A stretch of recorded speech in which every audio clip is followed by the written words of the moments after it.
හේතු ආරම්භ කරන්නයි සූදානම් වෙන්නේ මේ අවස්ථාවේදී සදහැති ඔබ හැමදෙනා විසින්ම බොහෝමත්ම ශ්‍රද්ධාවෙන් ගෞරවයෙන් යුක්තව දානය සකස් කරගෙන තිබුණා. ඒ සකස් කරගන්න තිබුණා වූ දාන වස්තුන්හි මූලික කොටස අග්‍රභාගය ලෝතර බුදුරජාණන් වහන්සේගේ අනන්ත ප්‍රමාණ බුදු ගුණයන් සිහිපත් කරගෙන අද දහවල සම්බුද්ධ පූජාවන් වශයෙන් පූජා කරමි. පූජා වේවා.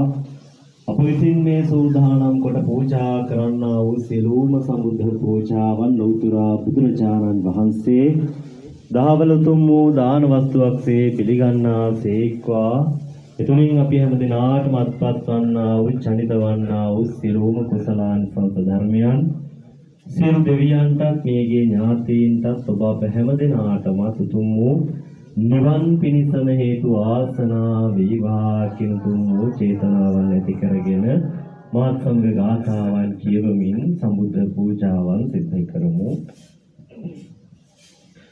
නමෝ තස් භගවතු අරහතෝ සම්මා සම්බුද්දස්ස.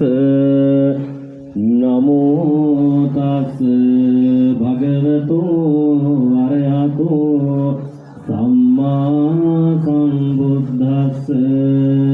නමෝ තස් භගවතු අරහතෝ සම්මා සම්බුද්දස්ස.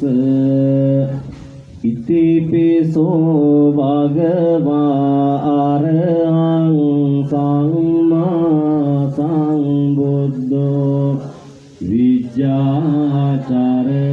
සංපන්නෝ සුගතෝ